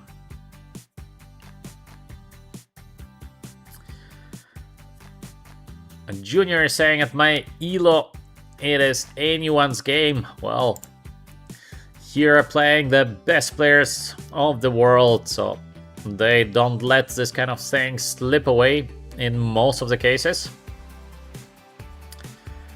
Knight on g4, check. Rook e7. Just to win the pawn on e6. Yes, we have the move for rook e7. The pawn on e6 is falling because after bishop f5 there's knight on e5 and the knight on f7 is gonna fall. I think Gamer is going to resign now. This would be my prediction. I think Gamer just resigns. He is not gonna continue the game. This is a prediction that I'm making. Yes, Gamer resigned, exactly. So Gamer resigns because it is way too hopeless. The e6 pawn is going to fall. Still 2 minutes and 40 seconds for Pragdananda, so enough time. Plus this 10 seconds increment. In case of bishop f5, we play knight on e5. We have the pin here. And that's it. Bishop g6 must be played back. We take and we take. Exchange up. Way too easy. Way too easy. Let's go back to the game of Carlsen against Gukesh. Now we can focus on the game. We saw the position here after king on d5, h5. Yeah, this is the only chance for Gukesh to change. Knight here on f1, a6, check. Is it a good play, a6? Why a6? This is strange. Now I'm curious, if I give the knight against the pawn on g2, I think it's a draw. Because I just moved the bishop. With the pawn on a5, it is a win, but with the pawn on a6, it is a draw. Magnus, what did he do? Now this is a draw. Knight h2. I just make a draw. Is it not a draw? I need to get the g2 pawn. Even if I sacrifice the knight, it is a draw. So just imagine, let's say, you would not play now bishop on d4, you would play something else. You go here. I mean, here, king e4 is probably the move by Magnus, but okay, let's say you do something, doesn't matter. This is a draw, I think. This is a draw, by the way. Or it's not a draw. I think it is a draw. Or it's not a draw, because we bring the king here on c8, and then we have this bishop b8 check. Yeah, this is a win. Or is it a draw?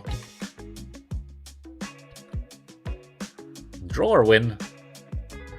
Probably win with the king on c8. Yeah, it might be a win. Okay, I thought Magnus maybe missed something, but it is a win. So yeah, it would be funny actually to miss the move bishop on b6 and to make a draw like that. Of course, it would be just terrible, but the winning idea for white is we bring the king here, then we bring the king here. So just imagine white king goes from g2 to c8. Then we play with the bishop on e5 and we give the bishop b8 check. Otherwise, it would be just a draw. So we have knight on d2 played by Gukesh. Now take.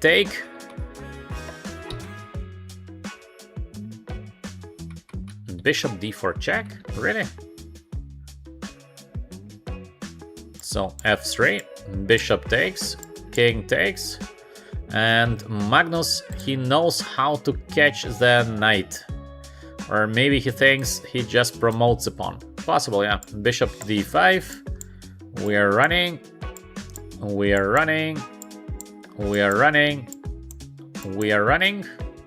And that's it. Knight on f3 check. We can go anywhere we like.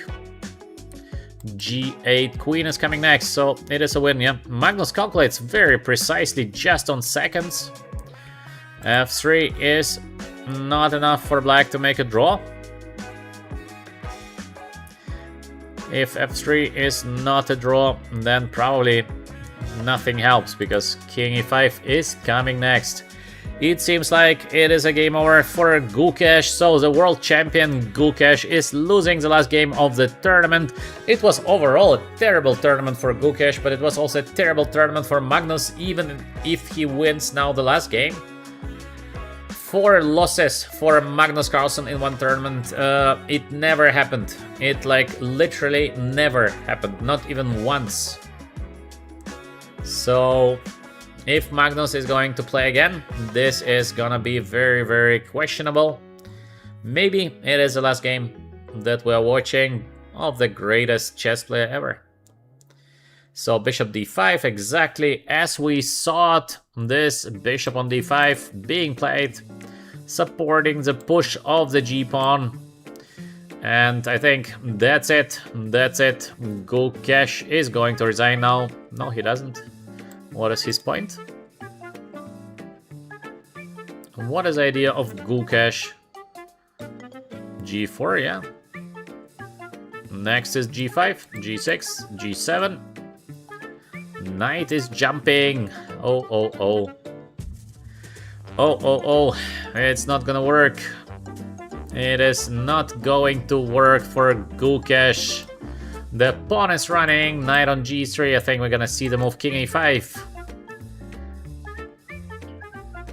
King on e5. Or bishop on f3, but I would play king on e5. I think it doesn't matter, but yeah. King e5 played by Magnus, exactly. I would do the same, because it is so easily winning. So easily winning for white. No chances here whatsoever. I think even if you would be a 2000 ELO rated player, you should be able to win this kind of positions quite safely. And obviously Magnus Carlsen can do it even with 1 second probably. So yeah, that's it. Gukesh king c7. Gukesh doesn't like to resign the game, but he will have to resign. We attack. Knight is jumping. King is getting closer. And that's it. And that's it from Gukesh in this position. Gukesh resigns. Gukesh resigns. A victory for Magnus Carlsen in the last game. Magnus played very well the endgame, but Gukesh, on the other hand, really not the best game ever. To say softly, he had more or less an equal position after the opening, and then he's going for the endgame, which is just lost. This is shocking. I mean, this play here in this position, queen on b6, this is terrible. Absolutely terrible play, queen on b6, because it makes no sense. Knight on d7, the most natural play, brings to white huge advantage. So this position basically appears by force, but to go by yourself in such an endgame, it makes no sense. So Gukesh continues to be in a terrible shape. I don't know how Gukesh wants to play his match against Sindarov, because how to play a match when you're getting absolutely smashed every tournament you play. And currently Sindarov is in a great shape. His preparation is very good, his calculation is good, he feels also very strong currently, Sindarov. So I think Sindarov is watching Gukesh and he says, well, it seems like I am already a world champion. I think Sindarov really feels he is world champion. Because not to win against Gukesh, who plays like that, this is not like a mission impossible.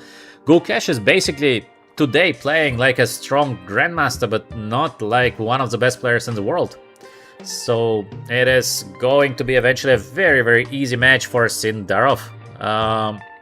In my view, he is now a huge favorite. Gukesh really with bad games. The whole tournament not so great. Tournament prior that not so great. As you can see on his elo, it is dropping every tournament he plays. So Gukesh was very close to 2800. So he dropped like 70 points and he continues dropping. So it is not like he's on his limit. He's showing performance of 2650, 27, maybe some tournaments he plays more or less like his elo, but overall the tendency is just a absolute crash down. So I think Sindarov is watching this kind of games and he says, yes, this is what I like to see as well in my games against Gukesh. Please play me this kind of endgames, so I will finish the match very quickly. So yeah, Gukesh is in a terrible shape. Magnus Carlsen finishes with a win, but incredibly bad tournament for Magnus Carlsen, losing 4 classical games. I cannot remember ever Magnus doing it. Magnus said so often he wants to quit playing classical chess. Potentially this is his last game, and actually it would be funny that the last game of the greatest player ever is going to be a win against the current world champion, because Gukesh is the current world champion. So you're finishing your career. Nobody's gonna talk that you lost 4 games in the last tournament you played, but people are going to remember your last game is the win against the current world champion. So actually, this is nice. This is a nice way to finish an unbelievable chess career. To me, Magnus is the best ever. He is better than Kasparov. He is better than Fischer. So to me, nobody ever played at the level of Magnus Carlsen. But again, this is just my opinion. You might have a different ones, but this is my opinion. Then Praggnanandhaa, fantastic tournament. There's nothing else to say. Praggnanandhaa been suffering a little bit in the last couple of in the last year, I would say, but now again a beautiful tournament. Kamer is playing very stable. It is obvious that Kamer is very tired, as we can see. He lost not so many games, but of course, again, Kamer cannot be happy with his result, but Kamer is tired. He just won the Grand Prix. Kamer is young, growing. Maybe Kamer is going to be a 2800 player. He's working hard with Peter Liko, who been himself #2 in the world. So Why not? And Firuza is injured during the tournament for being injured. Fantastic result. Wesley Saw played also very, very good tournament. There's nothing else I can say about Wesley Saw because he played it so well. And we have the Armageddon game, but I think Armageddon is going to be played in 2 hours. It's written on Lichess, so it's going to be only... Ah, no, they played already? Oh, whoa. I thought they're going to play later. Why is it played already? Oh, we could have watched it. So, Firuza against Wesley Saw, the Armageddon. White must win. And black draw is enough. Exactly the same opening. And Wesley Saw, by the way, holds this game into a draw, so let us check the game to conclude. D5, nice play by Wesley, cool move, but 7 minutes against 5 minutes of pressure, time-wise, but cool play, very cool play, D5 by Wesley, so safe, good play. Queen on B6, E3, B2 under attack, knight on D1, yeah, this is ugly. When you have to play knight on D1, something went wrong. Still, it is a big fight. Knight on B4, trying to get the bishop here on A2. King F8, going away from this rook takes F6. Position is quite dynamic. Rook takes F6. Computer says it's a mistake. These are not my comments. Rook C1 would have been better with unclear play. Yeah, why not? So take, queen on F2. Ooh, Firuza saw that he's winning with the move queen on F2. Takes, and he saw that it's a checkmate. He missed queen C7. He missed the move queen C7. This is 100%. He thought he is winning now with white because there is queen takes F7, checkmate. He thought he wins the game. And in case of rook E7, you have queen H8 with a checkmate, and he clearly misses the queen C7. Yeah, the guys are tired. The guys are tired. What to say? So, knight on F2, B5, attacking the bishop, yeah, after such a blunder. Knight on E4, still the game is crazy. But white must win, so perpetual check is not enough for Firuza. 3 minutes versus 1 minute 40. Wow. Everything is under attack. This is crazy, but white must win. It's a must-win situation. To give perpetual, not enough, and this is a problem. Knight on D7, king on C7. What a game. What a game in the tiebreak. Amazing.